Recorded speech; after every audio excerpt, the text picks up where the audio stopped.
The latest optics update brings a brand new depth map ML tool, and it might be the easiest way to generate high quality depth map right inside your workflow. Whether you use depth for relighting blur or creative effect, this update changes everything. Let's go through how it works and what it can really do. So I'm starting with this image to show you the new depth map ML inside of the optics. So if you are using optics as a standalone app, you can open it separately, or else if you are using in the Photoshop, just go to the filters and on the bottom you can see BorisFX and click optics and wait for it to launch.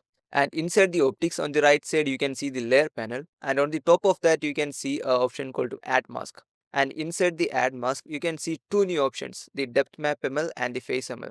For this video we will be checking the depth map ML, and just click it. It will take a few seconds to process depending upon your machine, so give it a moment. And now you can see the depth map ML is applied, but you cannot see it in your preview.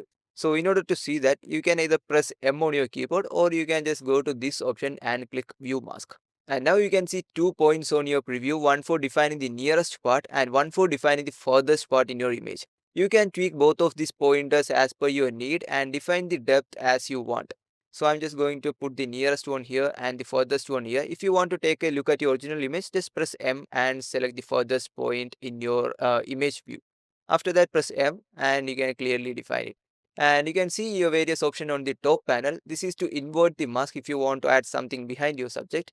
And this is the mask opacity, basically the master controller of your mask or something if you want to say. And this is the blur option. So in order to make a smooth transition between the background and the foreground, you can use the mask to get that smooth transitioning. And here you can see three options which basically defines where you want to apply the blur, like inner blur, center blur, or the outer blur. I will just keep it in the center blur. And there is two more options which defines the levels of the nearest and furthest points. So this one defines the level of the nearest clip. So if you just decrease it, you can see how it changes to the black. So the maximum it can only go to 100. This is basically the 0 black and 100 white. And this is the same. The 0 is the blackest point, and when we change it to 100, it is the whitest point. It basically defines the level of your farthest point. This is the gamma slider. You can use it to tweak the mid-tone ranges. In this one you can see this is the mid-tone, and when I change this you can see how the mid-tone is changing it slowly to white. If you want you can use this to tweak. I'll just keep it around 40, and that's it. Now let's come out of the mask view by pressing M again. Now we are inside the image and ready to apply the relight option. So before I apply the relight effect, I want to show you how the relight would have been applied if I didn't have the depth map ML turned on. So first let's disable the mask. If you want you can just right click and press the enable option, or you can just press the shift and D on your keyboard. After that just go to the collection filters or filters whatever you want, and let's go to the whatever you say, yeah, the light one, and inside the light you can see the relight option. And when I applied the relight, you can see how blown the highlights are, and it's not at all realistic at all. And that is because the optics relight uses the depth map data and not the 3D mesh like DaVinci relighting. DaVinci builds a mesh style solution that simulates the 3D lighting, and the optics uses some internal depth map like data to make the relighting possible. So, but in this one, you can see how blown out the highlights are, and even if they adjust the brightness, it is not looking as per our requirement. So what we do? So first let us delete the relight effect for now.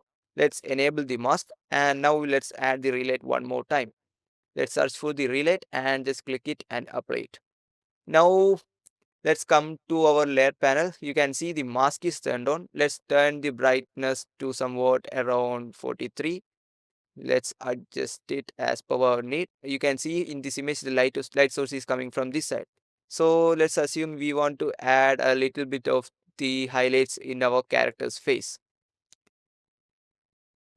So now that we have applied the relight, first let's see how the relight would have looked without the depth map in this particular position. Let's disable the depth map, and you can see the highlights are already blown. So first enable the mask, and let's compare it with the before image. So this is the before and this is the after, and that there is a massive difference right there. The light wraps around properly and the tones also match it instantly, looks much more believable.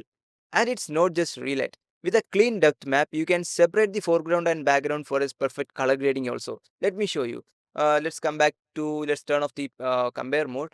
Let's come back and make a duplicate of this layer. Let's hide the background, and let's delete the relight from here. Okay, now the relight is gone from the top layer.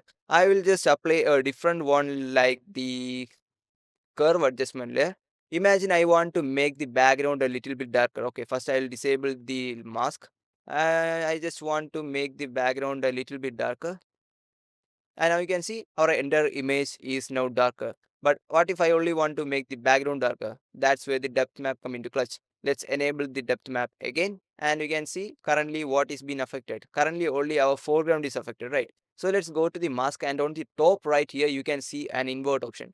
By just pressing that, you can see instantly our background has become darker and our foreground is safe. So that's the one more use of the depth map. And that never ends there. There's one more use. Let me just keep that right there and make a copy of that. Let's disable the mask, hide this layer, and delete the curve from here. Now it's our original image. Now what if I want to add a fog in her background and want to keep the foreground area safe? Okay, let's add the fog for now. Let's add the double fog like this one, fog one, looking perfect. Yeah, that's best. And now you can see our subject is also affected by the fog, and our objective was to add fog in background only. So now let's enable the depth map ML, and now you can see the fog is only in the background. But for this one, we want some more smooth transition between the background and the foreground, because the fog is not going to stay there isolated. It will also come on the foreground like part of our subject. So now let's come to the mask option, and just let's zoom into the subject, and we can just increase the blur to somewhere around 18. That's look perfect.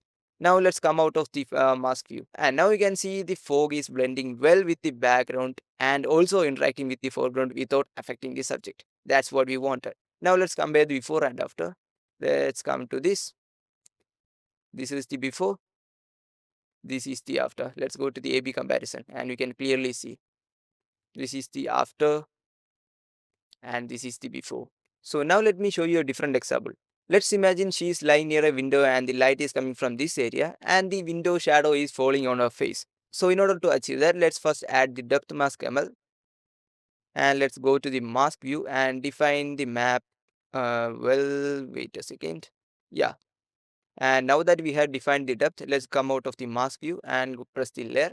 And by pressing Ctrl F, we can search for light effect. And within this light, you can see there's a lot of options and filters right here. And from within this, you can pick whatever you want. I'm just going with this one. That looks a little bit good. So I'll just arrange it as per our image perspective like this. And now let me show you how this would have been looked like without the depth map ML. And this is the before. Let me turn off this. This is the before and this is the after. Look how good that is. Now, not only the windows, let's imagine some of other trees shadow is falling on her. So let's select the leaf shadow as example for that one. And let's enable the points and scale it down. And look at how great that looks. And that is one of the best way to use the depth map inside of the optics.